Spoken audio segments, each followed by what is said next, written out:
8 مارس با اول مه خواهرند، شاید برادر. فرقی نمی کند مادرم باشی یا برادرت باشم. زن یا مرد در قصه استثمار بی تفاوت است.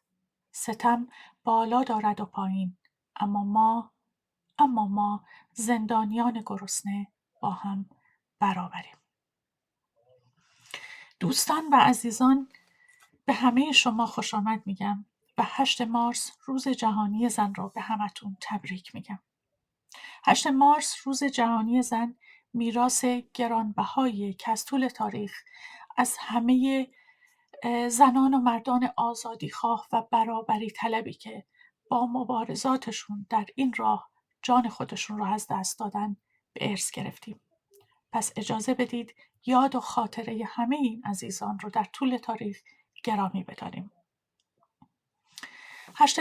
8 مارس امسال رو در شرایطی گرامی می‌داریم که دنیای امروز، خاورمیانه و به خصوص ایران با جنگ و مخاطرات جنگ روبرو هست.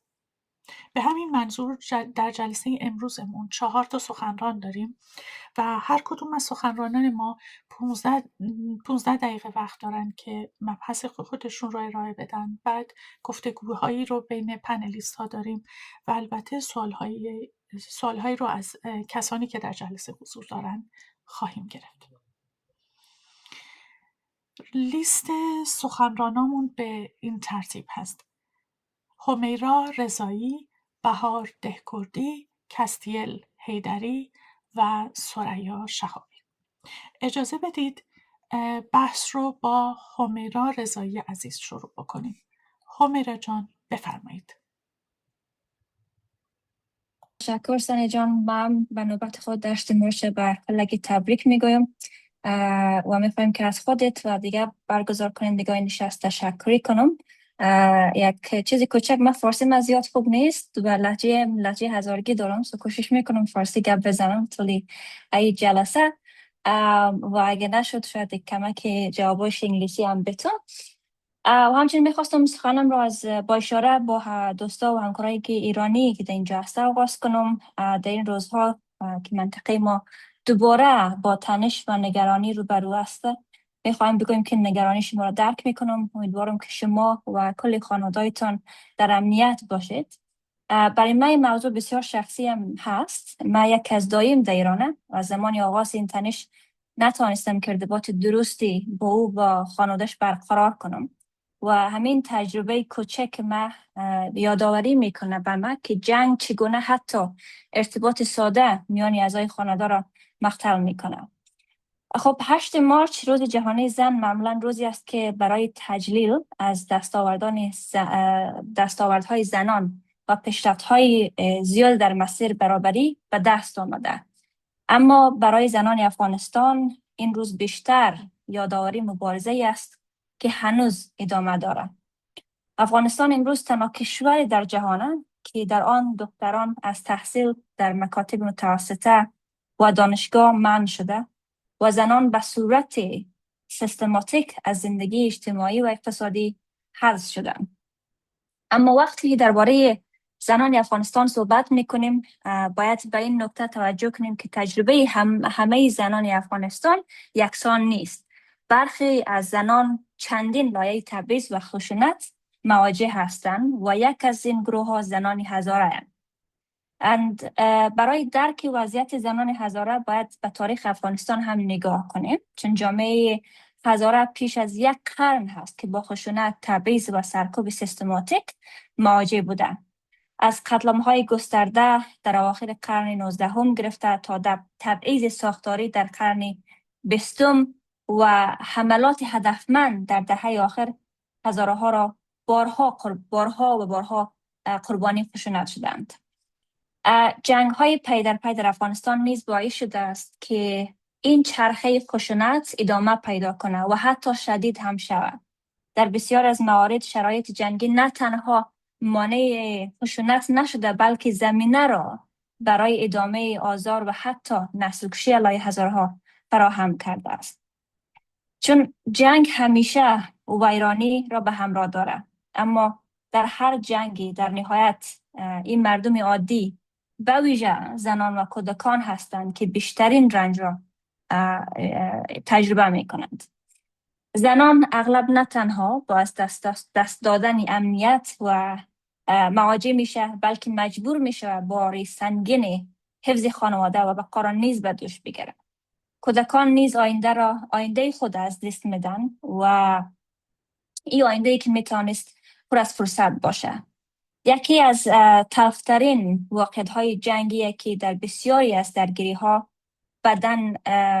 بدن زنان به میدان جنگ تبدیل میشه و این ما تنها در افغانستان نی بلکه در خیلی از کشورهای هم که ما جنگ را تجربه کردن ای را دیدیم. مثلا در جنگ بوسنا در دهه 1990 هزاران زن مورد تجاوز قرار گرفتن. در نسل کشی رواندا مثلا در سال 1994 تجاوز جنسی به طور گسترده علیه زنان استفاده شده.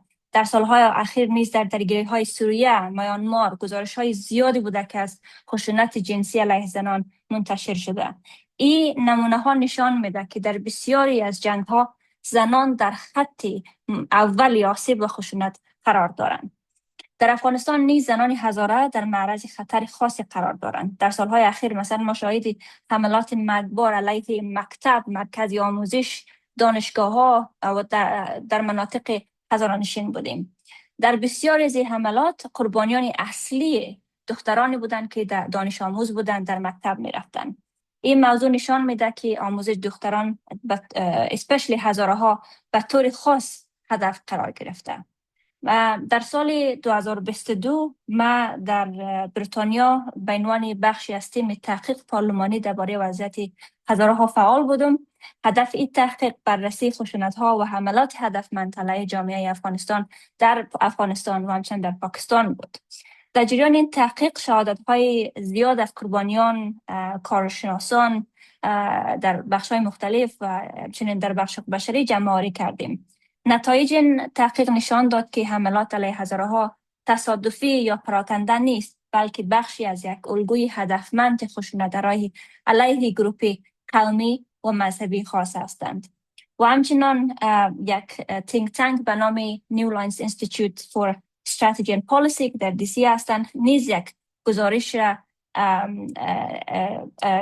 پابلیش کرده بودند چند وقت پیش که 2 ماه پیش. در این گزارش هم وضعیت هزاره ها را بر اساس کنوانسیون جلوگیری و مجازات نسل کشی سازمان ملل بررسی کردند. نتیجه این تحقیق حقوقی بسیار جدی است. بر اساس این گزارش حملات هدفمند علیه هزاره ها می تواند معیارهای تعریف شده در کنوانسیون نسل کشی را برآورده کند. خب با وجود این همه، چون امروز روز 8 مارچ است، میخوایم که درباره رزिस्टنسی که زنان افغانستان در افغانستان دارند و اکتیو هستند میخوایم یادآوری کنم. در افغانستان ما با همه چالش هایی که داریم، زنان افغانستان همچنان در خط اول مقاومت هم قرار دارند.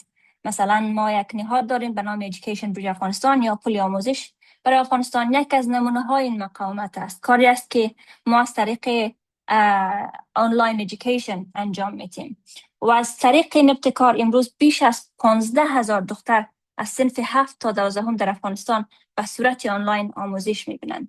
در شرایطی که طالبان آموزش دختران را ممنوع کرده، ولی این دخترها با ادامه تحصیل خود در برابر این ممنوعیت ایستادگی میکنند. برای بسیاری از این دختران رفتن به صنف آنلاین تنها آموزش نیست، بلکه نوع مقاومت مدنی و مبارزه برای حق اساسی آموزش است. اگر امروز افغانستان را نگاه کنیم میبینیم که دهها جنگ چی پیامدهایی برای یک جامعه داره. نهادهای ضعیف، فقر گسترده، افراطگرایی، محدود شدن حقوق اساسی مردم. اما افغانستان تنها نمونه نیست. در قرن 21 ما شاهد پیامدهای مشابهی در بسیاری از کشورهای دیگر بودیم. از عراق گرفته تا سوریه، از دیگر مناطق که درگیر جنگ بودند. پیام مشترک این همه تجربه ها من فکر میکنم بسیار روشن است. جنگ شاید با اهداف سیاسی آغاز شود، ولی پیامدهای آن را نسل ها از مردم عادی ما پی میپردازند. برای منطقه ما بسیار مهم است که از این تجربه ها باید درس بگیریم. و 8 مارچ روزی است برای بزرگداشت مبارزه زنان در سراسر جهان. اما برای زنان افغانستان این مبارزه هنوز ادامه دارد و برای زنان هزاره این مبارزه تنها برای حقوق زنان بلکه برای حق زندگی و امنیت و بقا است. امیدوار هستم که صدای زنان افغانستان، صدای زنان ایران شنیده شود و جامعه جهانی برای پایان دادن به این خشونت اقدام کند. سپاس سونیا جان، من اینجا تمام میکنم و برای سوال جواب هستم. مرسی همیرای عزیز، ممنونم از نکات بسیار خوبی که اشاره کردین.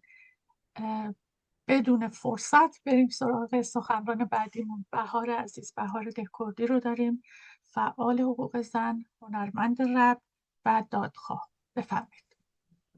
درود و سلام خدمت همگی عزیزانی که هستن. بسیار صحبت‌های خیلی عالی داشتین خانم رضایی و بسیار من استفاده کردم. واقعا این رنج مشترکیه که الان بین زنان ایران و زنان افغانستان هست که این تجربه جنگ هم اضافه شد و باید همینجور ما بشنویم از شما و تجربه هاتون و بتونیم که یک تدبیری برای این شرایطی که الان داره بر سر ایران هم میاد داشته باشیم. روز جهانی زن رو به همه عزیزانی که اینجا حضور دارن تبریک میگم و از طرفی هم کشته شدن تعداد زیادی غیر نظامی رو مجبورم که ابراز همدردی و تأسف رو داشته باشم. من دوست داشتم که راجع به یک مبحثی صحبت بکنم به نام اکوفمینیزم که این یکی از مطالبیه که به نظر من میشه که ارتباطش رو با این جنگ هایی که داره بر سر خاورمیانه هستن ما یک جوری بتونیم که ایجاد بکنیم.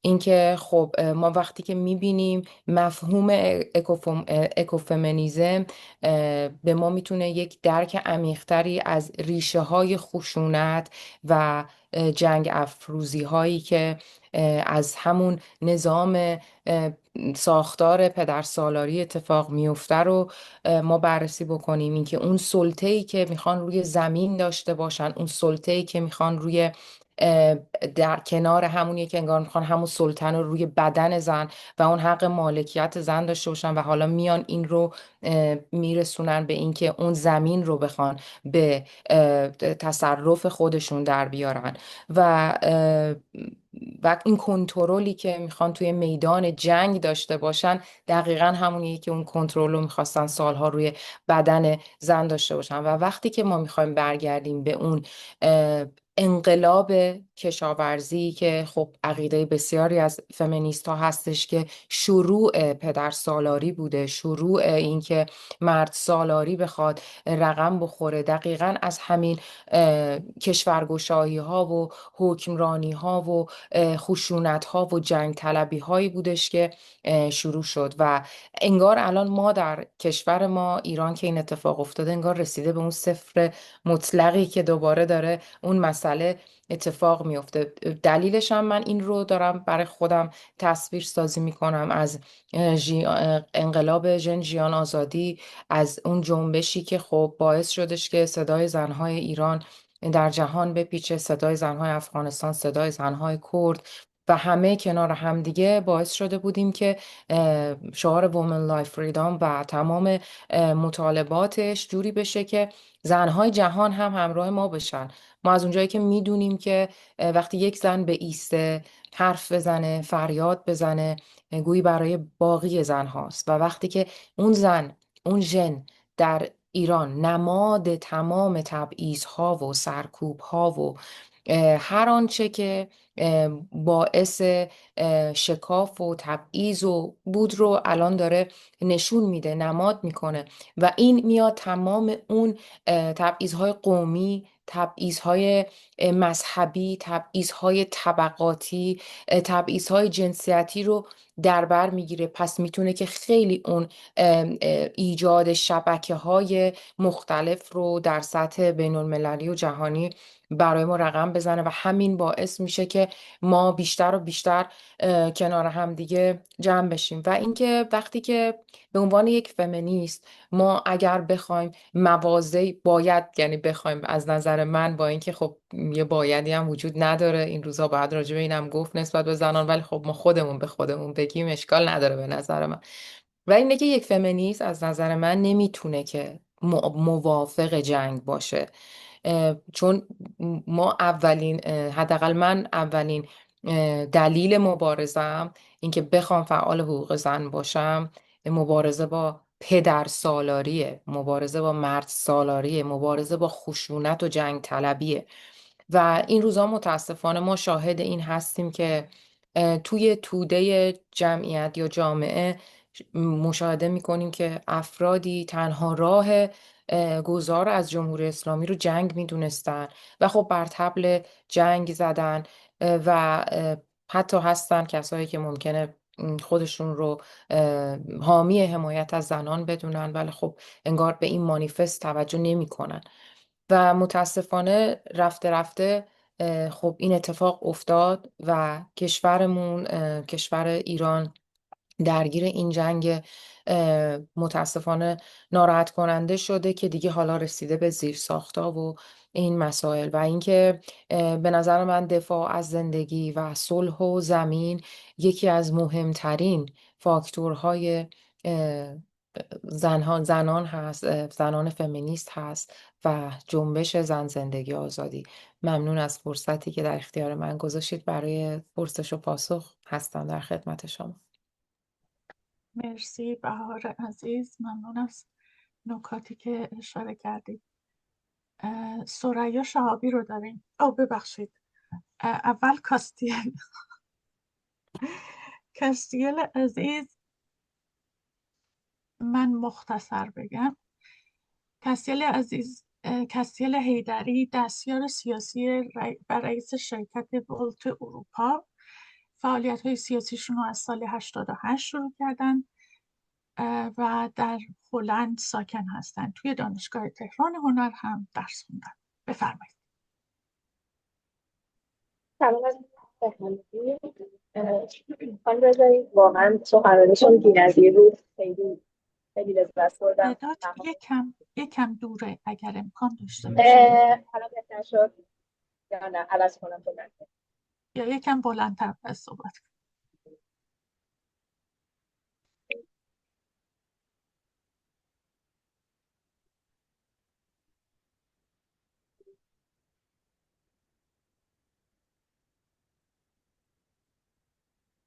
الان صدامو داری؟ بله، بسیار عالی. الان بهتره؟ مرسی. ببخشید، من امروز از سر کار دارم تازه برمیگردم با چمدون، تو ایستگاه قطارم دارم باهاتون صحبت کنم. من واقعا عذر میخوام، 2 تا از قطارام کنسل شد و نرسیدم که سر تایم خونه باشم. بهار جان، خیلی فوق‌العاده بود سخنرانی، مثل همیشه. خودت میدونی که من چقدر همیشه سخنرانیاتو دوست دارم. روز زن رو تبریک میگم به همه کسایی که اینجا هستن و همه کسایی که ما رو میبینن بعدم. کلا هر کسی که به هر رحلی جنسیت خودش رو خانوم میدونه. من میخواستم بگم که چیزی که من نگاه میکنم از روز زن و ارتباطش با جنگ، در واقع برای من از جنگ جهانی دوم شروع میشه. وقتی که توی 1940 جنگ جهانی دوم شروع شد و هیتلر اومد و جنگ شد و خرابه ایجاد شد و کل اروپا به گرسنگی افتاد و بعد از خرابه ها ساختن و رسیدن و به اینجا رسیدن.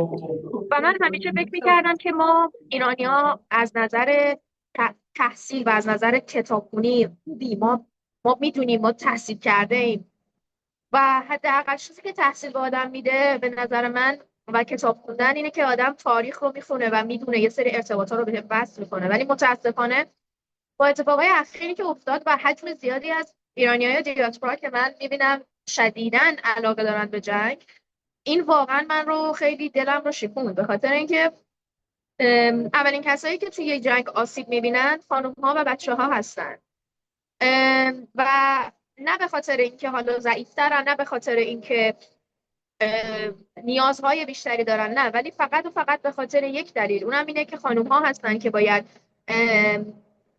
مراقبت کنن از خونه، خانوم ها هستن که باید ذکر غذا باشن، خانوم ها هستن و اینا دقیقاً از حرفی که بهار جان زد از میساجنی میاد، از مرد سالاری و پدر سالاری میاد که نقش زن همیشه این بوده و ما چون هر بار این کارو کردیم و هر بار توی این نقش فرو رفتیم، وقتی که یک اپیدمی و یک شرایط اضطراری به وجود میاد ما دوباره سریعا خودمون رو میندازیم توی اون نقش و میشیم پرستار، میشیم کیرگیور، میشیم مامان بچه‌هایی که موندن تو خیابون، میریم میگردیم دنبال آدمایی که زیر آوار موندن و ماها هستیم که این کارو میکنیم. ما از غذامون میزنیم که بچه غذا داشته باشه، که شوهر غذا داشته باشه و این توی همه جای دنیا خودش رو نشون میده به عنوان یک جنسیت زن که خودش رو این کارو میکنه که آخر چه اتفاقی براش بیفته، که آخر حق بدنش رو ازش بگیرن، حق تحصیل رو ازش بگیرن، حق پوشش رو ازش بگیرن. چیزی که خیلی هم به من امید داد ولی هم برام خیلی خیلی عجیب بود این بودش که ما توی من دو هفته پیش توی پارلمان تازه تونستیم رای گیری کنیم واسه اینکه تو کل اروپا سخت جنین سیف و اکسسیبل باشه واسه تمام 27 کشور اتحادیه اروپا. و من اینطوری بودم که یعنی ما الان تو سال 2026 تازه به این نتیجه رسیدیم توی اروپا که مثلا دیگه نماد پروگرسیو بودنه که زنها باید نسبت به بدنشون حق داشته باشن. و اینکه این قانون تصویب شد حس خوبی به من داد، ولی از اونورم یه حس خیلی غریبی بودش که خب اولا که چرا الان، چرا اینقدر دیر، و اینکه دوما ما وقتی داریم این کارو میکنیم که توی ایران زنا ما 3 سال پیش داشتن به خاطر اینکه فقط حجاب سرشون نکنن کشته میشدن.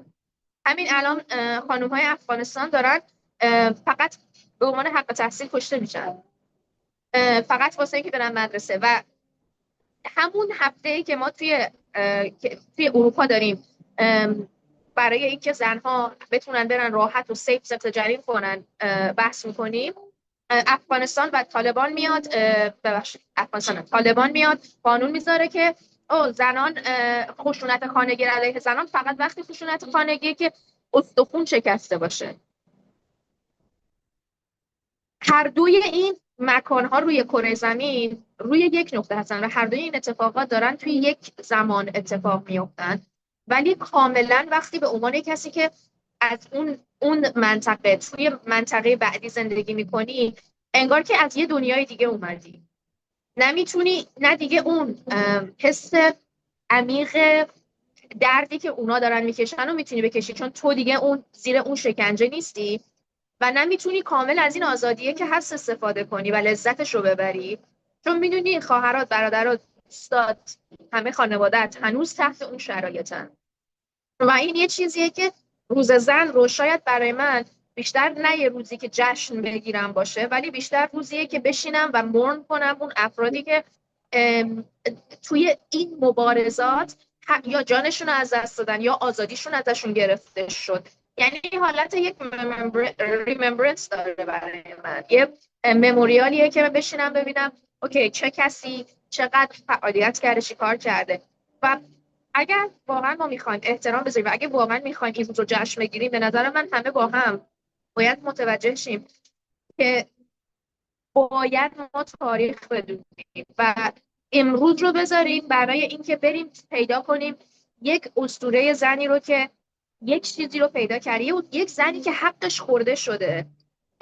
توی ساینس به شدت هست، توی هیستوری، توی همه این فیلد هایی که شما اسم یه مرد رو میشنوید به عنوان کسی که اومده و حالا یک شگفتی رو خلق کرده، مطمئن باشین که پشتش تحقیقات یه زن بوده. چقدر تو تاریخ داریم که نویسنده هایی که زن بودن و شوهرشون کارشون رو دزدیده و به اسم خودش پابلیش کرده. چرا؟ چون زنها حق کتاب نوشتن نداشتن. و اینو پیدا کنیم و ببینیم کی بوده و بهشون کردیت بدیم، حداقل کاری که میتونیم بکنیم. و در برابر جنگ این رو متوجه باشیم که چه حتی اگر، و من خواهشم از ایرانی ها و کلا کسایی که میدلیسترن و از خارج از کشور دارن زندگی کنن، اینو متوجه باشین حتی اگر فقط زیر ساخت‌ها تحت بوم قرار بگیره، کسایی که آسیب می‌بینن مردم عادی هن. شما وقتی داروسازی رو میزنن تو دیگه بهت مسکن نمیرسه، مردم عادی بهشون مسکن نمیرسه. وقتی که منبع شیرین کننده آب رو میزنن، مردم عادیه که بهشون آب شیرین نمیرسه و اینجوری آسیب میبینی. و کسایی هم که ایرانی نیستن، تنشی که من همیشه میگم و دعوایی که توی اروپا، بحثی که دارم توی اروپا با همین فولد اینه که متوجه بشین چه تأثیر مستقیمی این جنگ روی همه دنیا داره میذاره، از قیمت پرایس بگیریم برای گاز و اویل و اینا تا اصلا استرابی که الان سر جنگ جهانی سوم دارن و از تمام این چی میگن خطرات جانبی که از طریق جنگ ایران داره. و میخوام سخنم رو تموم کنم با تشکر کردن از همه کویرهایی که زنان کویری که چه ترنس بودن، چه به هر فرمی کویر خودشون رو میخونن، که همیشه جنگیدن برای حقوق زنان فقط و فقط برای اینکه آخرش حق خودشون کاملا نادیده گرفته بشه. ممنونم، من خیلی دوستتون دارم و میمونم برای سوال جواب. مرسی کستیل عزیز با خاطر نکات خوبی که شما اشاره کردید. فکر میکنم توی دنیای امروز، دنیایی که فاشیسم متاسفانه در حال عروجه، حقوق زن و مبارزه برای حقوق زن یک راه طویل‌تری رو در مقابل ما میذاره، با توجه به اینکه ما توی تاریخ میراث زیادی از تمام کسایی، از روزا لوکسامبورگ، از کلارا زتکین، از همه اینها، از تمام زنان و مردانی که در طول تاریخ برای برابری زن و مرد مبارزه کردن، میراث کمی از اونها نداریم. اما توی دنیای امروز مخاطرات برای مبارزه برای حقوق زن متاسفانه خیلی زیاده. یکی از اخیرترین دلایلش جنگه و یکی از دلایل دیگرش اینه که راست افراطی و فاشیسم به شدت حتی حقوق انسانی رو از انسان دریغ میکنه و این خیلی دردناک و مشمئز کننده است. بریم سراغ سخنران بعدیمون، ثریا شهابی، فعال حقوق زن، فعال سیاسی و از حزب حکمتیست خط رسمی. بفرمایید ثریا جان.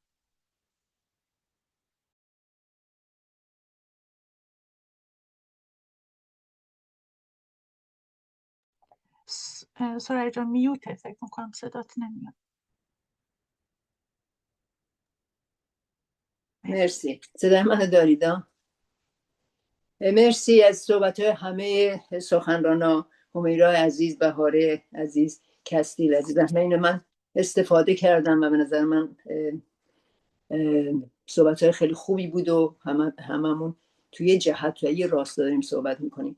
شاید من به عنوان کسی که اون نسلی رو که کستیل بهش اشاره کرد و تو صحبتاش بود که و همینطور بهاره و همیرا، من این شانس رو داشتم نه در زمان کلارا زتکین ولی دهه 60 رو زندگی کنم. در نتیجه روزهایی که حقوق زنان رو به آسونی نمیشد لگدمال کرد، تصور افغانستانی که توش تحصیلات اون بلایی که قبلترش اومد، اون برقه و اون زن کشی وحشتناک تا امروزی که تحصیلات ممنوعه، اینا اصلا به مغز آدم خطور نمیکرد که همچین برگشتی ممکنه. دهه 60 بود و دستاوردهای جنبش برابری زن و مرد رو چشیدن. جای شما خالی. به هر حال من به صحبتام به این جنبش دوباره اشاره میکنم. اجازه بدید من صحبتامو تو گرامی داشته تلاش های همه فعالین در راه آزادی و برابری، رفع تبعیض علیه زنان، با گرامی داشته یاد ینار محمد عزیز، از فعالین، از شخصیت های برجسته. اگه دوستان نمیشناسن من توصیه میکنم که دنبالش کنن. از شخصیت های برجسته جنبش برابری حق زن و رفع تبعیض علیه زنان، نه فقط تو خاورمیانه که در جهان بود.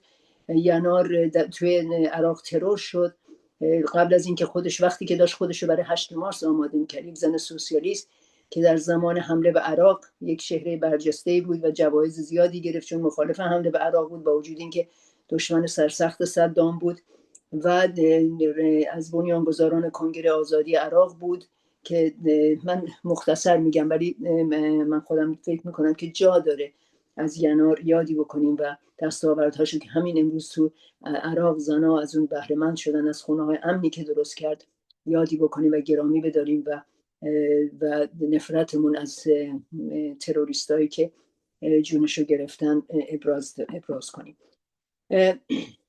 به هر حال اجازه بدید صحبتمو برگردونم سر موضوع که بحث 8 مارس و مخاطرات جنگ. ببینید نوامبر سال گذشته سازمان بهداشت جهانی اعلام کرد که از هر 3 تا زنی یک کدومشون در تمام طول زندگیش خشونتی که منشأ جنسی داره رو تجربه کرده، چه فیزیکی چه روانی، چه توسط مناسبات در اون خانوادگی، چه تو جامعه، چه قوانین، چه سیستم. یعنی دور و براتون رو نگاه کنید، از هر 3 تا یکیش تجربه کرده، این رو به نوعی تجربه کرده.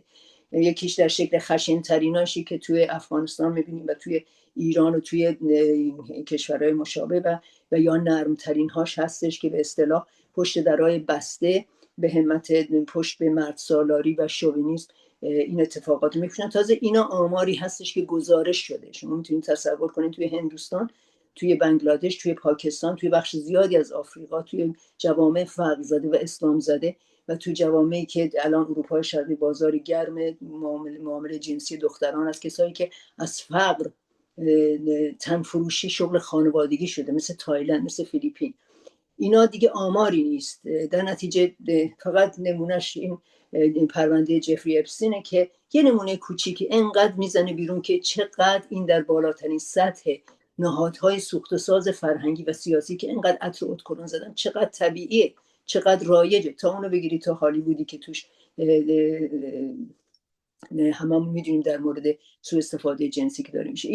اینا دنیایی که توش داریم زندگی میکنیم و من فکر میکنم که این کسیر بود اشاره کرد که تو قرن 21 ما چطور شاهدیم که توی اروپا دارن به اصطلاح تمام حقوق، حتی حق سقط جنین که خیلی پیشتر به اجازه زن واگذار شده بود، این رو دارن پس میگیرن و یا چطور ممکنه این اتفاقاتی که الان میفته تو طالبان، توی افغانستان و توی ایران رو که برای ما تعجب آور و شوک‌آور بود. به دنیایی که من توش زندگی می‌کردم به اصطلاح شوک‌آور بود که همچین چیزی مگه ممکنه شما یه آپارتاید جنسی داشته باشی که حق نداشته باشی حتی پوشش رو انتخاب کنی، جایی که توی دهه 60 که شما ازدواج، زندگی خارج از ازدواج نرم بود، مذهب نداشتن نرم بود، ایتیست بودن نرم بود، مذهب، قومیت، ملیت و تبعیض و نژاد پرستی بود، ولی اون چیزی که نرم بود یک چپگرایی بود که من دلیلشو میگم چی بود.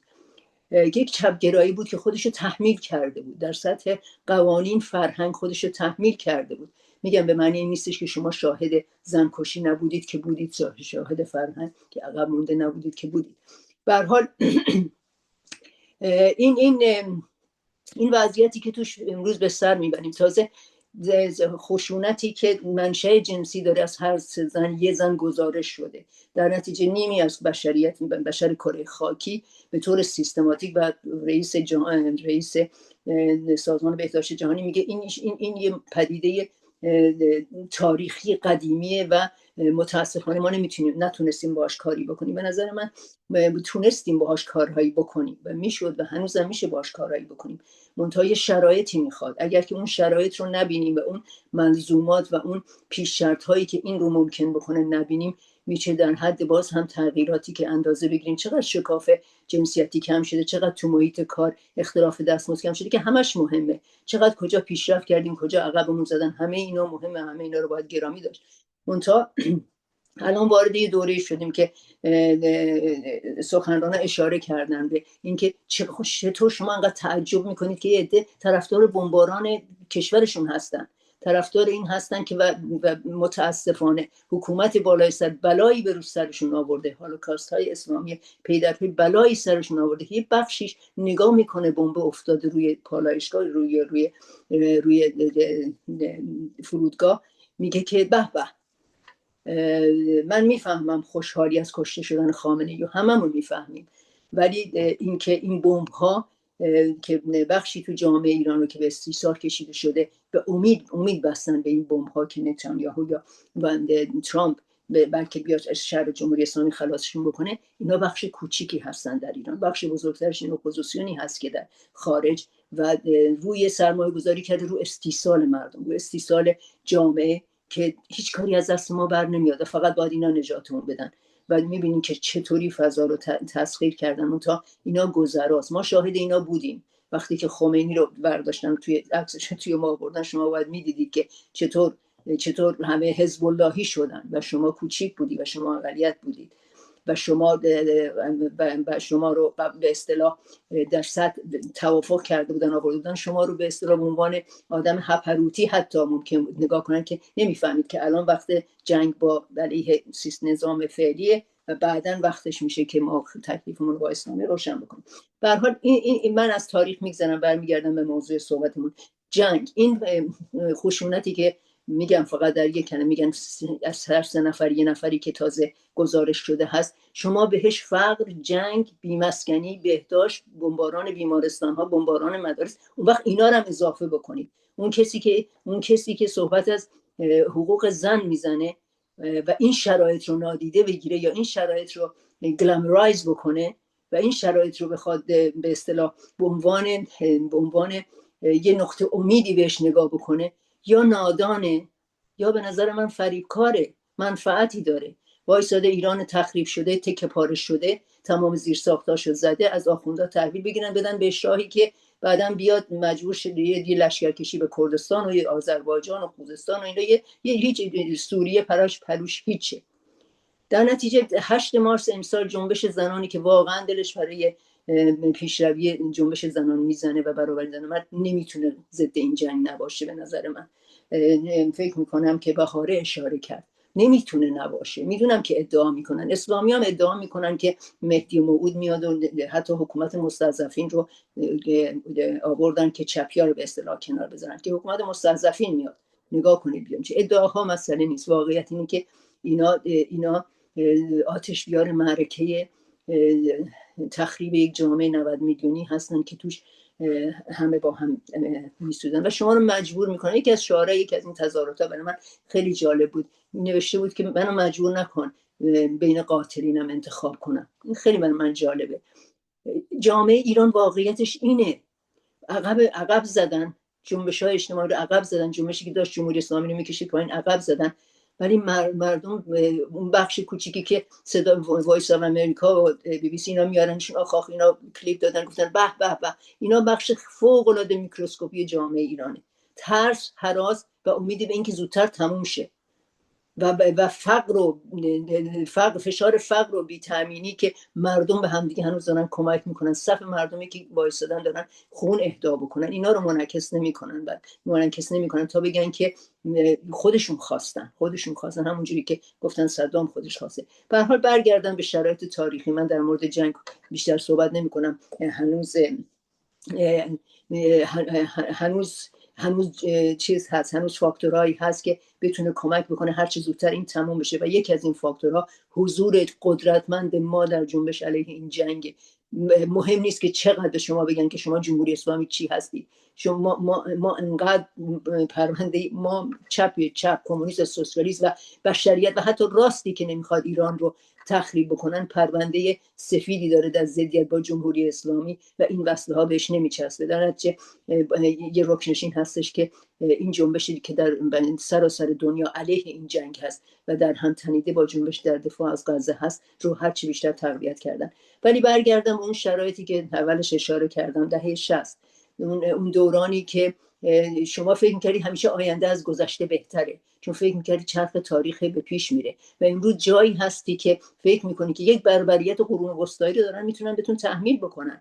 الان صحبت از آزادی زن، برابری زن و مرد و حقوقی که توی آمریکا توی مهد تمدن دموکراسی غرب توی کشور غربی به دست اومده بود، همون دهه 60 مورد تعرض قرار میگیره. الان حقوق مادران، مهد کودک که تمام امکاناتی که زنا رو بهشون امکان بده که از خونه کنده بشن، از تو آشپزخونه کنده بشن، بیان تو بازارکار. همش داره قطع میشه، بودجه صرف نظامیه و یه دست راستی فاشیستی هم مثل ترامپ نشسته اونجا. هر مزخرفی در مورد زنا، هر لفظ ادیبانه رو بزنین کنار، اصطلاح پولیتیکال کورکتنس رو بذارین کنار. هر کس با هر زبونی میخواد حمله بکنه. قضیه کردن جاهای دنیا نرم شده، با این زبون دارن با هم حرف میزنن. اما چرا اون شرایط بود؟ من سعی میکنم صحبتمو جمع کنم، فقط بگم اون شرایطی که من بهش اشاره میکنم وقتی بود که شبح کمونیسم و سوسیالیسم تو دنیا در جریان بود، وقتی بود که سوسیالیست‌ها قوی بودن، وقتی بود که مهم نبود که شوروی بعد از انقلاب اکتبر دیگه سوسیالیستی موند یا نموند، ولی سوسیالیسم یه قطب بود، به عنوان یک جنبش یه قطب بود. طبقه کارگر انگلیس به خودش میگفت من میگفت فرهنگ کلاس کالچر دارم. من حزب درست میکرد بره تو پارلمان. حزبای کارگری بودن و چپ، کمونیسم، سوسیالیستی مد بود و ترند بود و هژمون بود. جنگ ویتنام رو چپ سوسیالیستی غرب عقب زد. نه قدرت ویتکونگا مقاومت کردن، ولی دنیایی رو فرا گرفته بود. و جنگ غزه رو اگه جنبش ما نتونست متوقف بکنه، ولی امروز میبینیم که نتانیاهو و ترامپ منزوین تو بعد جهانی و امکان خروج از این فاجعه نسل‌کشی رو ندارن. این شرایط بود، در نتیجه باید شرایطی رو ایجاد کرد، برای شرایطی مبارزه کرد که بشه تصور کرد که این قول تباه کننده رو عقب زد. بذارید من یک اشاره کوچیکی بکنم. امروز روز ببخشید جهت فقط حواستون به تایم ببخشید باشه. من یه دقیقه فقط بیشتر صحبت نمی‌کنم. میبخشید. ببینید جنبش زن زندگی آزادی بعد از 100 خورده سال بعد از سافرجت‌های انگلیس و جنبش زن زندگی آزادی تنها انقلاب زنانه‌ای بود در دنیا که یه قدرت سیاسی رو به چالش کشید، نه فقط حجاب رو. گاردین گفتش که این بزرگترین دشمن جمهوری اسلامیه در تمام طول زندگیش.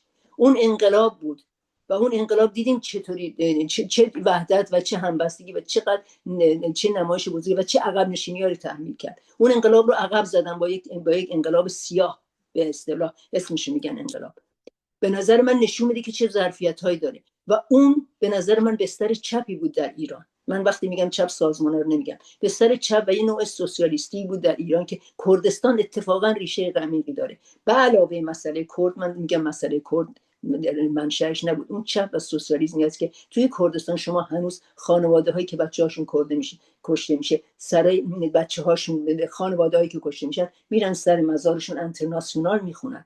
در نتیجه به نظر من بشریت راهی نداره غیر از اینکه یه جنبش سوسیالیستی بین المللی رو بهش شکل بده و سازمان بده و جنبش زنان به نظر من یه رکن و یک صف مقدم این جنبش باید باشه و میتونه باشه. برای میبخشید من طولانی صحبت کردم، میذارم توی سوال جواب اگه لازم شد بیشتر صحبت کنم.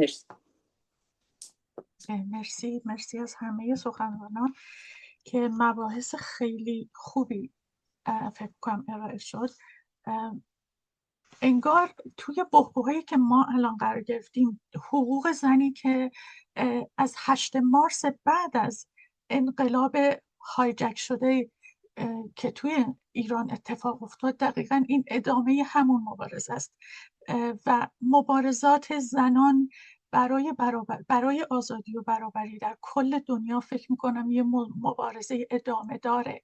چیزی نیست که ما امروز با خیال راحت تکیه بدیم و بگیم بله حقوق زن برابری داریم، آزادی داریم. متاسفانه حقوق زن قرار بود یه حقوق جهان شمول باشه، اما الان در دنیای امروز یه حقوق شرطی شده، بسته به اینکه تو کجای دنیا زندگی میکنی، بسته به اینکه دین چیه، مذهبش چیه، رنگ چیه و همه اینها رو این تاثیر میذاره که چقدر از حقوق زن مشمولت میشه و این چیزیه که ما هممون فکر میکنم علیهش مبارزات بوده و ما همین مبارزات رو ادامه میدیم. و نکته دیگه که دوست دارم اشاره کنم اینه که توی دنیای امروز با این مخاطره جنگی که ما باهاش روبرو هستیم، ما متاسفانه فقط با جنگ روبرو نیستیم. جنگ و جنایتکاران جنگی یه مقوله است، تبهکاران جنگی هم یه مقوله دیگه است. همون کسایی که میرقصن و فکر میکنن که بمب براشون آزادی میاره، همون کسایی که فکر میکنن بمب میتونه تورم، شکنجه زندانیان، تبعیض، آزار جنسی و همه اینها رو کنار بزنه و یه اتوماتیک، نمیدونم، به قول مجیک دکمه ای دارن که میتونه همه اینها رو کنار بزنه و آزادی و برابری برای زنان و مردم ایران و یا خاورمیانه بیاره.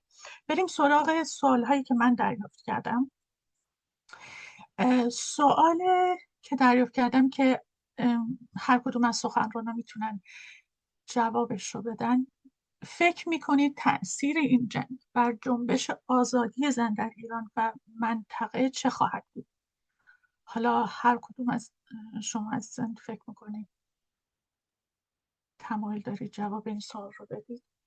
ببخشید اگر ما سوالی داشتید بعد مکتوب بنویسیم براتون یا همینجا میتونیم سوالمون رو بله بپرسیم. لطفاً از توی چت یا برای من سند کنید مستقیم، نه توی چت عمومی، یا از واتساپ هم میتونیم برام بفرستیم.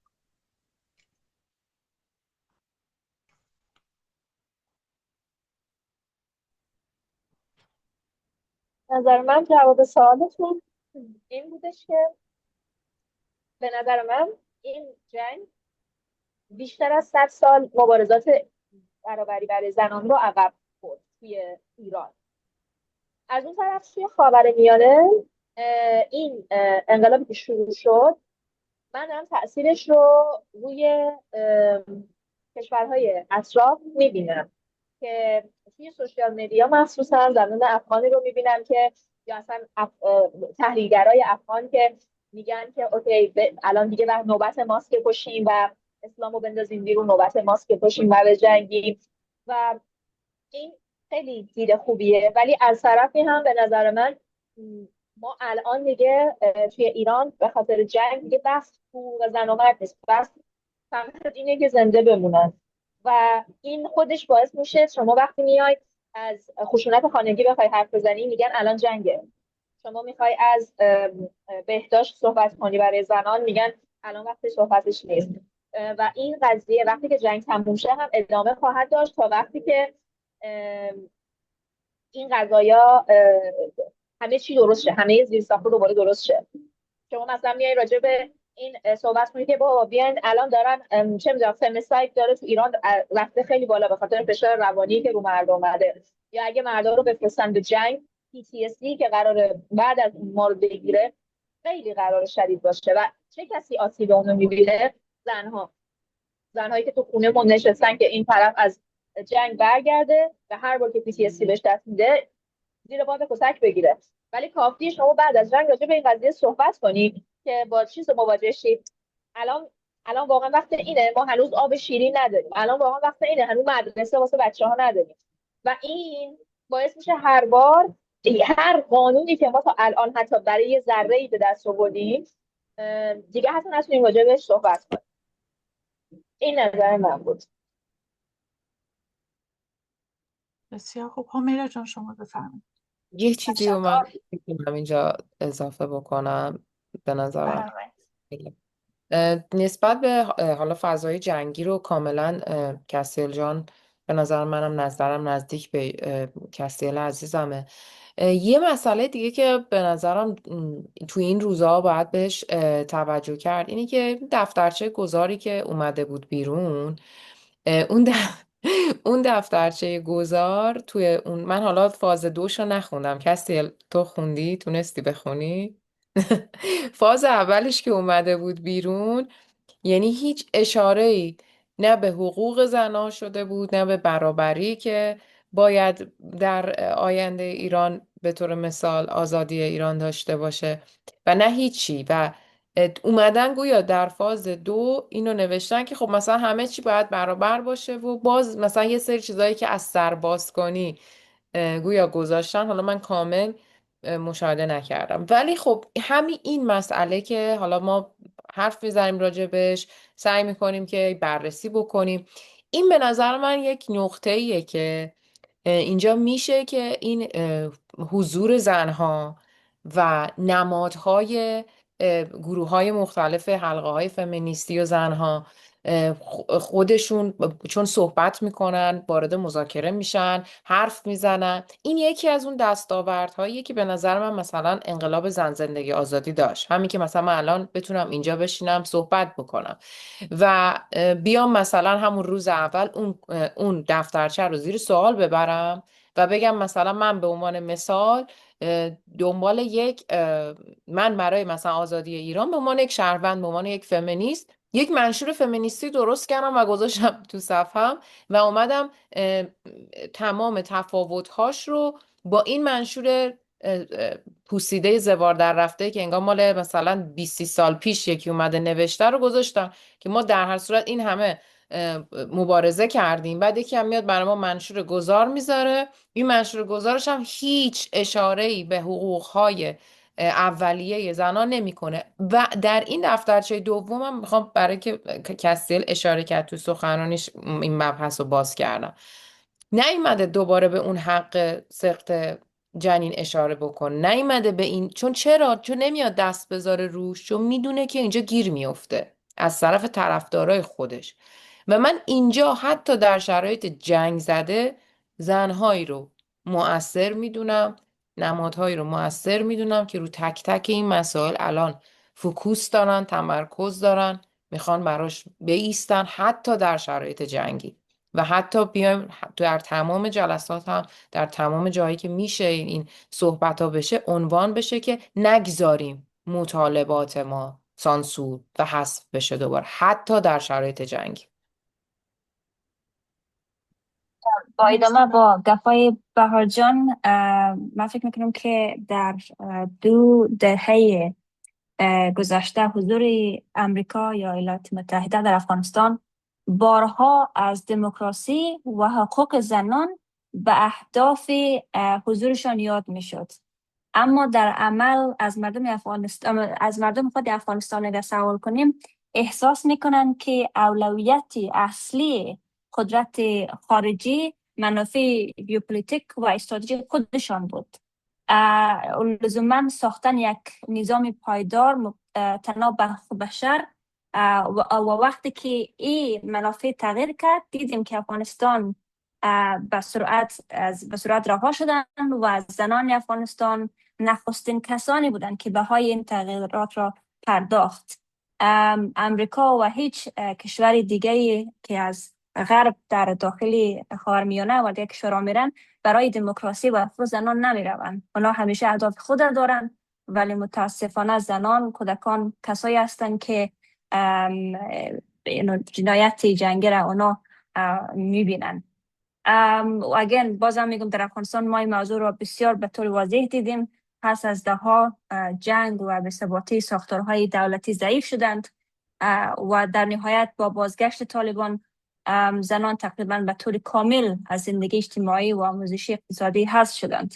من امیدوار هستم که ایران و دوستان ایرانی ما از تجربات افغانستان یک چیزی یاد بگیرند و نمانیم که تاریخ برای چیزی که ما در افغانستان دیدیم آینده ایران هم متشابه.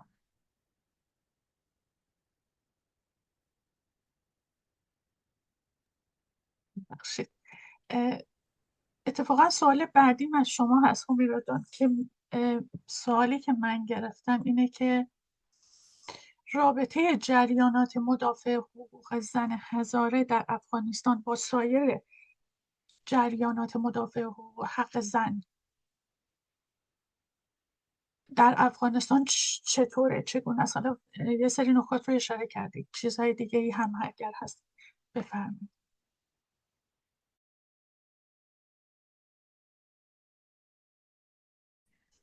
وضعیت ببخشید و خب وضعیت هزارها بسیار خاص است. همونطور که در خیلی از گزارشات ما دیدیم آنها در افغانستان نسل کشی می شوند ولی چون زنان هزاره یک اقلیت است در افغانستان و هیچ وقت نتونستن از حق در افغانستان برای زنان داده شود، اونا نه تنها برای حق یک زن بودن خود می جنگیدن، بلکه برای حق هزاره بودن خود هم می جنگیدن. من فکر میکنم که خیلی از اقلیت ها در دیگر کشورها هم هست که اونا با لایه های مختلف تبعیض علیه زنان، تبعیض سیستماتیک اونا روبرو هستند. ولی بعد از سقوط افغانستان یا خوشبختانه بگویم، زنان هزاره تانستند که تا جایی برای حقشان دادخواهی کنند و اکسس در جاهای مختلف، پلتفرم های مختلف، پلتفرم های بین الملل داشته باشند. ولی متاسفانه در افغانستان، چی پیش از سقوط افغانستان و آمدن طالبان، چی بعد هزارها یک از گروه های هستند که به شدت زیر ریسک هستند در افغانستان و یک از گروه های هستند که در رقص اول جنگ وجود دارد. مرسی. سرای جان، شما نظرتون راجع به تأثیرات جنگ روی جنبش برای حقوق زن، آزادی و برابری چی هست؟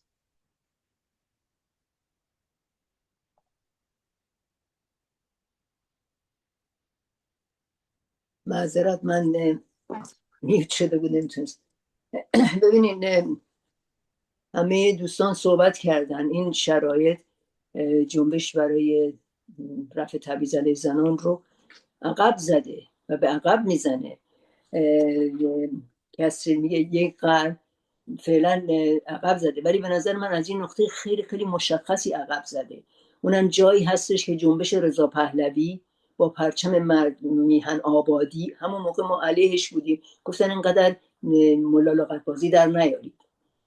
این مفهوم سیاسی داشت، با تلاش برای شکست اون جنبش برای اینا میگیم باز کرد. فقط اون دوتا شرایط کنار هم بذاریم، ایرانی که همبسته و پیوسته، نمیدونم آذر و یا شرسین آذربایجان و زندگی کردستان و اصلا کرد و آذربایجانی باشی، همه یک پارچه علیه قدرت سیاسی بودن. علیه فقط برای مطالبه حجاب نبود. میگم گاردین نوشته بود این بزرگترین دشمن جمهوری اسلامیه و عقبش زده بود، شکست ایدئولوژیک بهش داده بود. راست میگه. کسی میگه شما فردا حرف بزنی، میگه حجاب چی بابا، مگه تو نوکر نتانیاهویی یا شاهی هستی؟ اینا انقدر که پرچم تفرقه، مرگ بر این و مرگ بر اون توی اپوزیسیون در آوردن و چشم دوختن به دستجات سپاه و خود بدنش مشاوراشون، همه کسایی هستند که از جمهوری اسلامی تا دیروز تو دست اونا داشتن اومدن شدن پادشاهی، اینا رو دارن میدوندار میکنن. به نظر من شاه رضا پهلوی امکان نداره پاش به ایران برسه.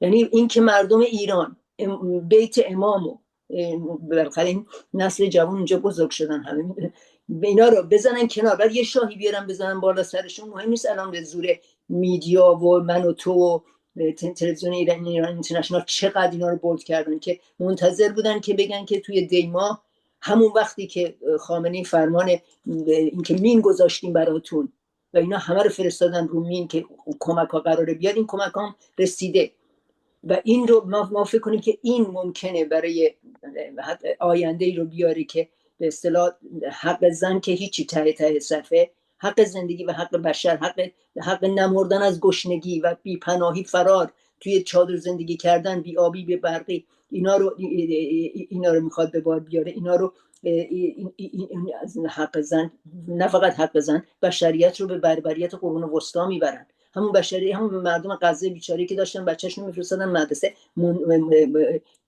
با علیه حماس بودن و ارتجاع اسلامی رو تقویت میکنه. الان طرفی که توی غرب خودش میگه چپن، به عنوان نماد مقاومت پرچم جمهوری اسلامی رو برمی‌داره.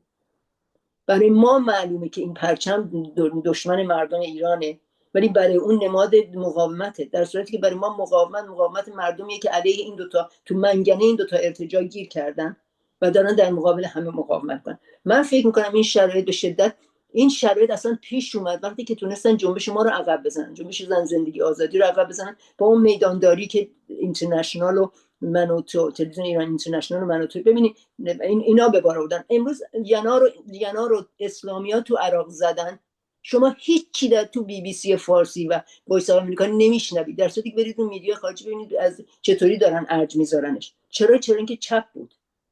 برای اینکه ینای شخصیت فعال حقوق زنان جایزه فکر میکنم جین فوندا بوده، من یکی از این جایزه های چیز بود، 2 تا جایزه گرفته بود، در موردش صحبت نمیکنن. در نتیجه من میگم که عقبی که زدن تا الان برای ما جنبش، من فکر میکنم جنبش دفاع از حقوق زن اسمش جنبش فمینیستی میذارید، اسمش فمینیست سوسیالیست فمینیست میذاری، اسمشو فمینیسم اکوئیسم، هر اسمی براش میذاری، در گروه این هستش که دفاع کنه، نه تعرض. ما در موقعیت تعرضی بودیم تو جنبش زن زندگی آزادی، تعرض کردید به یه حکومتی، آدما رو کشت، ولی احساس قدرت تو شعرها، تو سرودا، احساس قدرتی که تو مردم بود و پس زدن لایه حجاب و دوباره بردن مجلس و آوردن عقب زدن. اون در حال تعرضی بود. ما الان در موقعیت دفاعی هستیم، در موقعیت دفاع هستیم از چیزایی که به دست آوردیم برای امنیتمون، برای حقوقمون. نه اتفاقا نباید هیچ یک ذره تحمیل حجاب رو قبول کرد، نباید قبول کرد که نمیذاریم حرف بزنیم. اینا دفاع از دستاوردهایی که داشتیم. به نظر من ما تاثیرش این بود که جنبش برابری زن و مرد رو از موضع تعرضی برده تو موضع دفاعی. رضا پهلوی و پروژه اینا که منشور شونو بهاره بهش اشاره کرد، این مرد بله بهار ببخشید معذرت میخوام، من 2 دفعه نداره. من توی دانشگاه هر بار استادام صدا میکردن همه میگم همینو میگم، یاد استادم افتادم. توی دانشگاه هر وقت صدا میکردم همه بچه‌ها با هم میگفتن هی نداره استاد. دختر عموی من دخترش اسمش بهاره، من هنوز یاد نگرفتم، ببخشید. به هر حال ببخشید بهار جان. من میگم که اینا عقب زدن، اینا جنبش ما تعرضی بود، نه فقط عقبش زدن بلکه میخوان بکشنش به این فرهنگ سیاسیشون رو نگاه کنید. ما جدال داریم با بقیه، جدال داریم با راست، ولی فرهنگ سیاسی 40 سال گذشته چه تو ایران چه تو خارج علیه مخالفتون نگاه کنید، با اینا نگاه کنید. اینا به نظر من حزب سیاسی نیست. من فکر میکنم باید اینا رو به روشنی گفت. حزب سیاسی نیست رضا پهلوی، مثل القاعده عطر ادکلون زده است، مثل جبهه نصر عطر ادکلون زدن که هر کی از دسته باند قوم پرستی باشه که میخواد به اصطلاح جدایی باشه یا سپاه، اینا هر کی بیان طرفشون اینا قبولش میکنن به شرطی که بگن جاوید شاه. حالا منشور نوشتن، منشور اسم زنا رو نوشتن، به نظر من باید خیرشونو گرفت و باید ازشون خواست که شما با کدوم قدرت میخواین حکومت کنید. یکی از راستای خیلی خیلی راسته، ما بهش میگیم راست سناریو سفیدی، چون شما راستایی دارید که نمیخواد ایران تخریب بشه. فقط چپ نیستن، کسایی هستن که مشروطه خواهایی هستن که نمیخوان ایران تخریب بشه، نمیخوان حمله کنن به ایران. میگفتش که بخاطر شما 90 میلیون چطوری میخواین نون بدی؟ تمام زیرساخت‌ها رو زدن، آقای نتانیاهو میاد برای تو آبادی میاره. این فریب به نظر من از نادانی مردم ایران نیست. اینا مردم رو نادان از این در میاد که بخشی رو به این اقناع رسوندن که هیچ کاری دیگه نمیشه کرد، هیچ چیز دیگه از دست ما بر نمیاد و ما هیچ راهی نداریم غیر از این که اینا بیان نجاتمون بدن. یعنی استیصال و فقر تعرض نمیاره، استیصال و فقر تباهی میاره، غارت میاره، تجاوز به زنا میاره، دزدیدن بچه‌ها، همه اینا رو میاره. و من فکر میکنم که اگر این دوره تموم بشه جمهوری اسلامی پیروز این چیز هست. ببینید نگاه کنید، ببینید چه مشروعیتی در اذهان پیدا کرده به عنوانی که خودش رو قبولونده که من تنها نیرویی هستم که واسدم، در صورتی که تنها نیرو نیست. نیروی واقعی اون بشریتیه که پشت قزم بود و پشت این هستش که به ایران حمله نکنه. من فکر میکنم مقابله با پهلوی چیا به نظر من یکی از راههای پیشروی بود. فکر کنم در سوال بعدی میتونیم بیشتر این سوال رو باز بکنیم. همین جان شما گفتین که یه میتینگ دیگه دارین. من سریع سوال دیگه گرفتم و این سوال اینه که فکر میکنم چون بحث مذهب پیش اومد و بحث مذهب فرهنگ و مرد سالاری شد، شاید این بی ربط نباشه. سوال اینه که آیا بدون نقد صریح مذهب و فرهنگ و مرد سالاری آزادی زن ممکنه؟ هر کدومتون فکر میکنین که میتونین، دوست دارین جواب بدین؟ من یه کوتاه جواب میدم که بقیه هم اگر خواستن جواب بدن. چون بهتره که هر سه جواب بدیم. از نظر من نه، باید نقد بشه هر سه تا این مسئله، به دلیل اینکه یعنی همون مذهب هم باز تولید مرد سالاریه، یعنی اصلا ایجاد شده برای اینکه بتونه زن رو کنترل کنه، برای اینکه بتونه که دست خودش بگیره همه چیزو، یعنی یکی از ابزار کلا کنترل بر زن، کنترل بر بدن زن، کنترل بر تمام زندگی و آینده یک زن در اون دین خلاصه میشه. اما ما باید اینجا حواسمون به اون نقطه قرمزی باشه، خط قرمز قرمزی باشه که چون میدونیم، بذارید با یک مثال دیگه توضیح بدم. مثلا خیلی از فعالین ممکنه چپ، کسایی که اصلا در اون فضای دینی و مذهبی رشد نکردن، یعنی اون تجربه زیسته رو زیر سایه مثلا یک حکومت اسلامی مثل جمهوری اسلامی نداشتن، اما به دلیل اون مثلا قوانین اسلاموفوبی که اومده در مثلا کانادا، اروپا، اینجور جاها وضع شده، میان خب این رو میگم یک خط خیلی باریکیه، یعنی ما واقعا باید به این قضیه توجه بکنیم. میان خب نسبت به این مسئله روش فعالات چپ غیر ایرانی ها، ایرانی و منظورم نیست، خارجی و منظورمه که اون تجربه رو نداشتن، میان خب از این مسئله حمایت میکنن و یه تعدادی هم بودن که سر زن زندگی آزادی از غرب به دلیل همین مسئله حجاب یک مقدار اومده بودن عقب نشینی کرده بودن، اگر خاطرتون باشه، چون فکر میکردن که اسلاموفوبیک ممکنه که به وجود بیاد. من در این کلا 3 سال وقتی با اینجور تفکر برخورد میکردم، با اینکه خودم رو سعی میکنم که نسبت به این مسئله مستحکم نگه دارم که این مرز رو رد نکنم، فقط میومدم میگفتم این تجربه زیسته شما باید اول یک اولویت داشته باشه که آیا شما به عنوان یک زن در اون کتگوری وقتی زندگی بکنید، مثلا 40 سال اون حجاب سرتون باشه، به اجبار اون دین بخوره توی شناسنامتون. مثلا شما یه نوزاد به دنیا اومده، از کجا بعد دم گوشش اون اشهد خونده بشه، بعدش هم که اشهد که نه، یه چیز نمیدونم قاطی میکنم هر بار اینا رو خونده بشه و بعدش هم حالا بخوره توی شناسنامش. این مرز است. اما من احساس میکنم با این جنگی که داره میفته شاید هم حالا ما نخواهیم ببینیم این رو، یعنی به ما نرسه، اما این دینهای ابراهیمی که میفتن کلا به جون هم و واقعا هم این ساختار اصلی که الان داره میزن، همون پایش همون نظام مرد سالاری دین محور اون دینهای ابراهیمی دیگه، این داره اینو میزنه، این هم داره اینو میزنه. دیدید که یه سری نمادها هم استفاده کردن، این اومد یه نماد اونو آتیش زد، اون اومد نمیدونم یه چیز خرافه طلسم و این چیزا هم این وسط عنوان کرده بودن و یک هفته تمامم که اینستاگرام داشت محتوا سازی میکرد، همون بلاگرهای زرد نئوفاشیسم پهلوی میومدن رو این چیزای خرافه هم فوکوس میذاشتن، تمرکز میذاشتن و اینا رو منتشر میکردن. ببینید یه بازی روایت ها، یک جنگ روایت های این مسئله هست، این وسط هست که این جنگ روایت ها داره همه این چیزا رو میسازه و خط‌دهی میکنه. در کنار باز صحبت خانم ثریا، ما چرا باید هر روز راجع به همین مسئله و سوالی که پرسیده شد حرف بزنیم و بایستیم اولویت ما باشه؟ چون مدام میخوام بگن الان وقتش نیست دیگه. هر وقتم گفتن الان وقتش نیست، اتفاقا همون موقع الان وقتش هست. یعنی اصلا امکان نداره که بگن الان وقتش نیست ما عقب نشینی کنیم، همونجا اتفاقا محکم باید بایستیم و پوش بیشتری رو داشته باشیم. میرسیم ما به این جنگ روایت ها. شما الان پلتفرم تیک تاک رو باز بکنین، یک فضای عجیب بی سابقه ای رو دارید میبینید. سازماندهی شده نیروهای جمهوری اسلامی دارن تولید محتوا میکنن، از این ورم تمام اون بلاگرهای زرد پوچ نئوفاشیسم سلطنت طلب هم دارن پاسخشون میدن. هر دوی اینا فقط از ادبیات جنسیت زده و ادبیات تجاوز دارن استفاده میکنن. یعنی اصلا شما نمیتونید 1 ثانیه به عنوان یک زن اون پلتفرم و اون محتواها رو تحمل بکنید.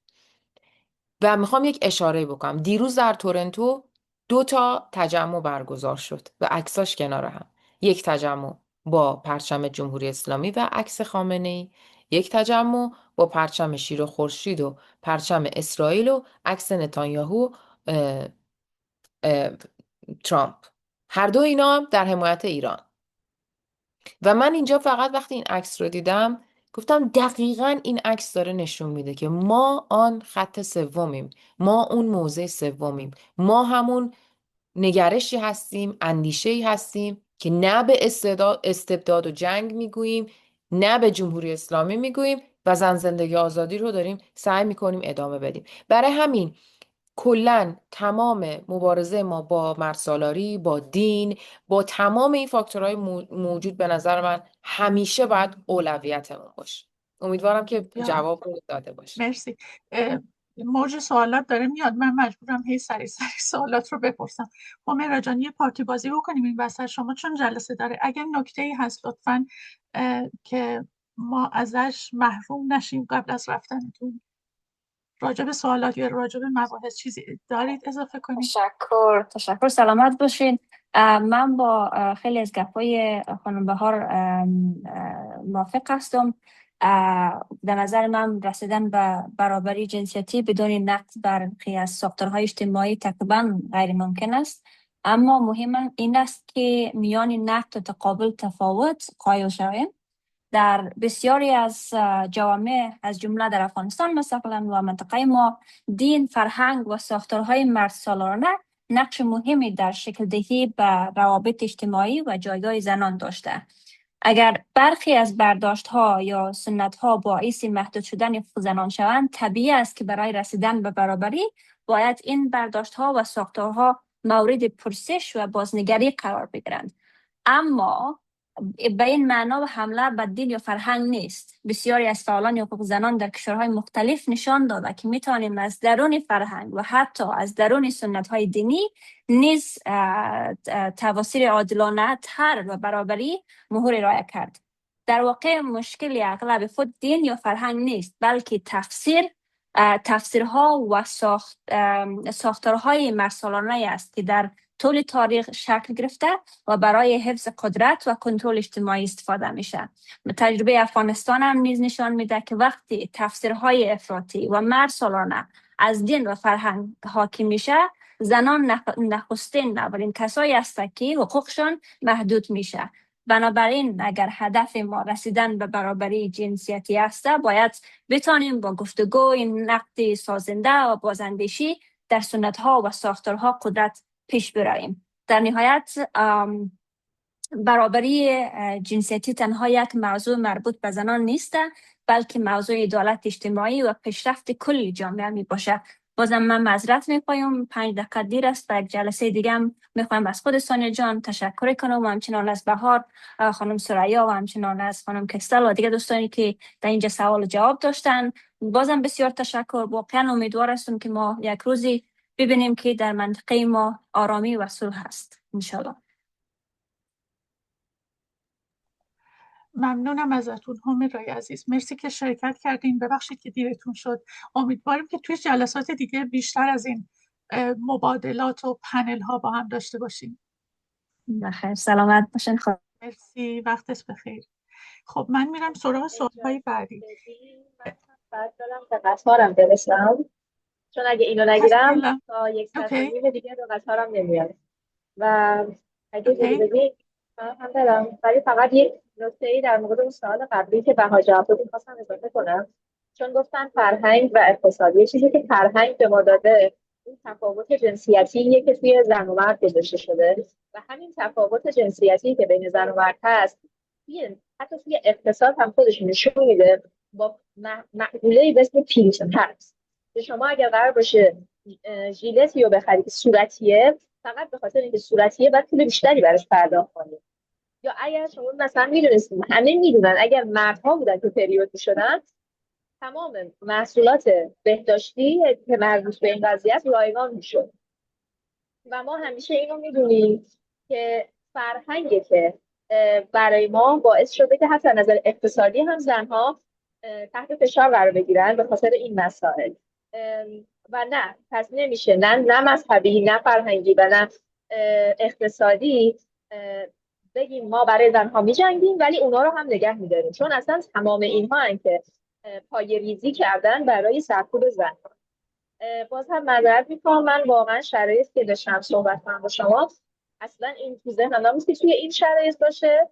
واقعا قرار بود که من الان خونه باشم، ولی دیگه امروز روز زنه و چند تا اتفاق وحشتناک هم که داره تو دنیا میفته باعث شد که من هم یه ذره بیشتر امروز سر کار باشم و هم طول بکشم که بتونم بس بشم. امیدوارم که همگی دست خوبی داشته باشین. حتما رکورد شده این جلسه رو نگاه میکنم. خیلی ممنونم. بازم عذر میخوام که مرسی من که با دیگه همه سختی‌ها توی جلسه شرکت کردید. حتما تا مرسی از شما که منو امیدوارم که داشتید. بیشتر روز با هم خوبی دیگه داشته صحبت باشین کنیم. همگی. مرسی. حتما خدا نگهدار. روزت بخیر. خب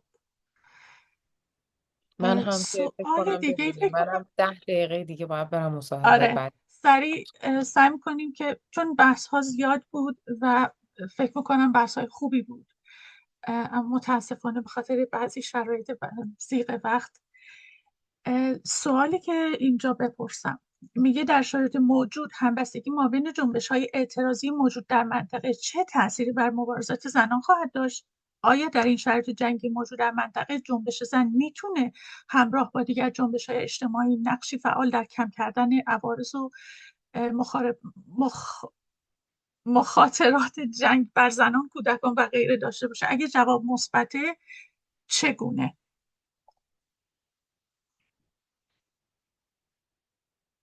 خیلی کوچیک من میگم، بعد سرعی جون شما لطفا، چون میدونم که دیگه آخرین فرصت منه.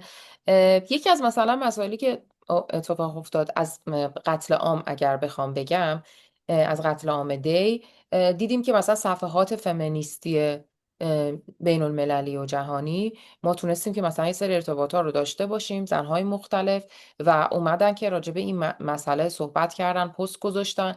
و دیروزم که مثلا اینجا تجمعات زنان بود برای 8 مارس، مال اینجا 7 مارس رالیش اجرا شد. خب زنان بسیاری شرکت کردن، تصاویر کشته شده ها، بازداشتی ها، در خطر اعدام ها در دستشون بود و دقیقا میرسیم به همون حلقه های خواهرانگی فمینیستی که من بهش اشاره کردم و به همون حلقه های امن.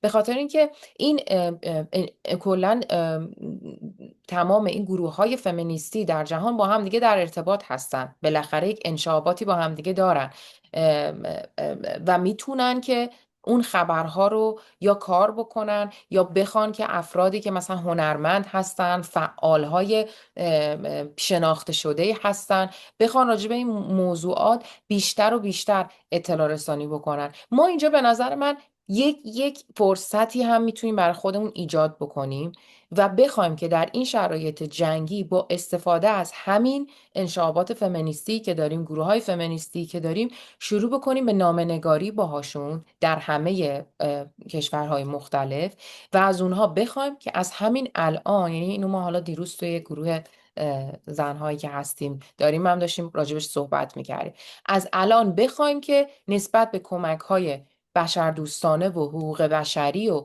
تمام این چیزا با ما همکاری بکنن و به ما کمک بکنن.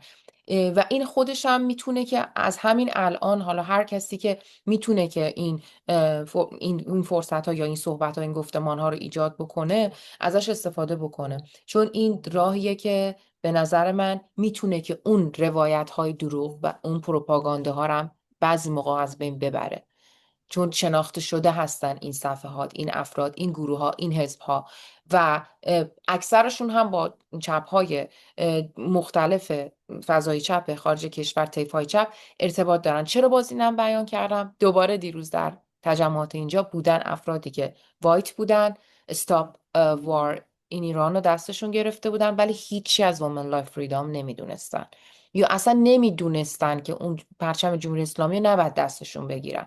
ما اینجا به نظرم میتونیم که از این ارتباطاتمون استفاده بکنیم، پروپاگانده ها رو بشکنیم، روایت ها رو بشکنیم و روایت خودمون رو و روایت واقعی که داره اتفاق میفته رو منتشر بکنیم که بتونیم در این شرایط جنگی هم یک کمکی به مردم داخل کشور هم داشته باشیم.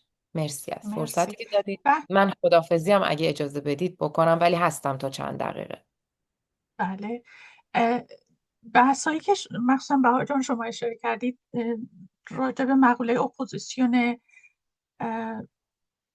رضا پهلوی به اصطلاح و طرفدارانش، خود رضا پهلوی کسی بود که پدر رضا پهلوی کسی بود که تقریبا تا کمر خم میشد برای آخوندهای دوران قبل از انقلاب. یعنی و الان امروز همین ها شعار زن زندگی آزادی رو پس میزنن و شعار مرد میهن آبادی رو میخوان جایگزینش کنن. یعنی دقیقا اون پروپاگاندایی که ما در مورد مقوله پرچم جمهوری اسلامی و آیا این که ما علیه جنگ هستیم به این معنی نیست که ما علیه جمهوری اسلامی نیستیم، توی این مقوله حاکمه.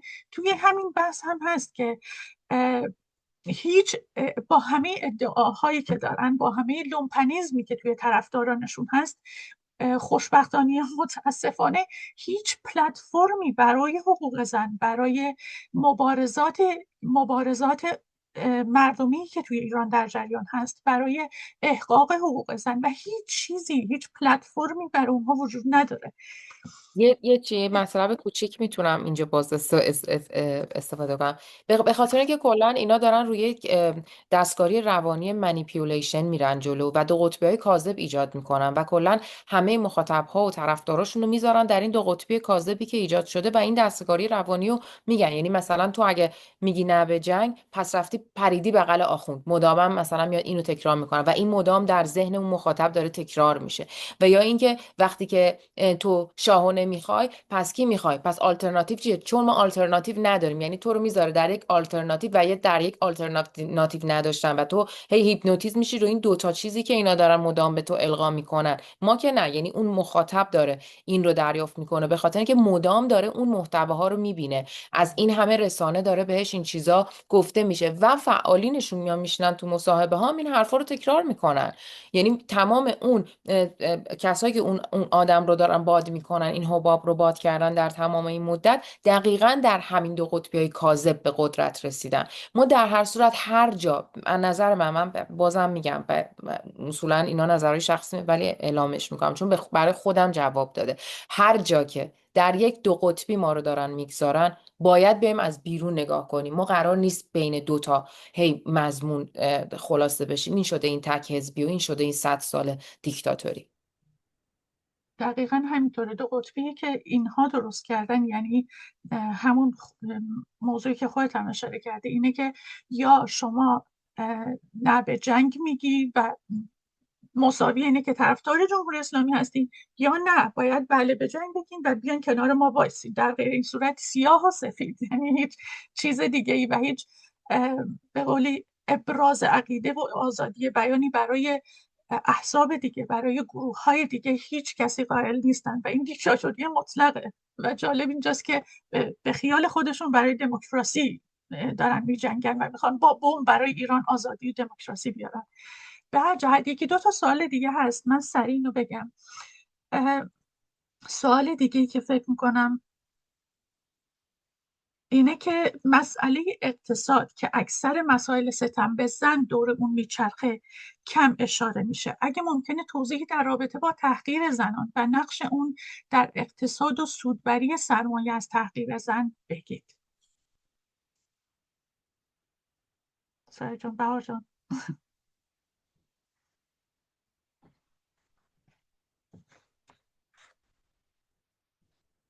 ببخشید من بگم یکی.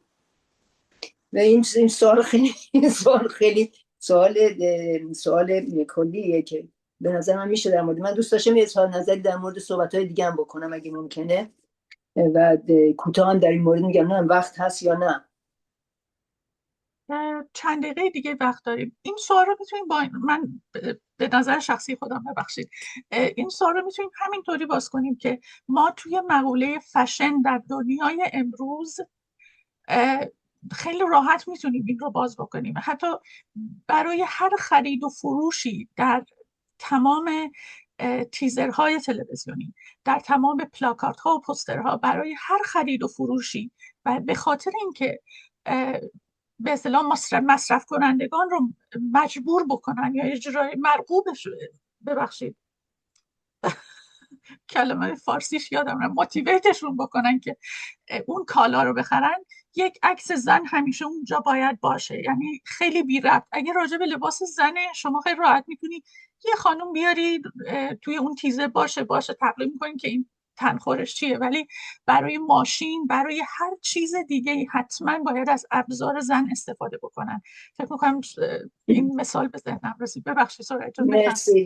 ببینین من ناچارم سریع نظرم رو در مورد صحبت دوستان بگم. ببینین هومیرا گفتش که برداشت‌های مختلف از مذهب و اسلام است. به نظر من اینطوری نیست. من به عنوان ایتئیست میفهمم که فاندامنتالیسم صدای من هست؟ بله رفیق. بله صدات هست. شد. قطع شد. صدام هست؟ بله الان هست. ببخشید. من گفتم که اجازه بدید که من یه اظهار نظر کوچیکی در مورد نکاتی که اینجا در مطرح شد بگم.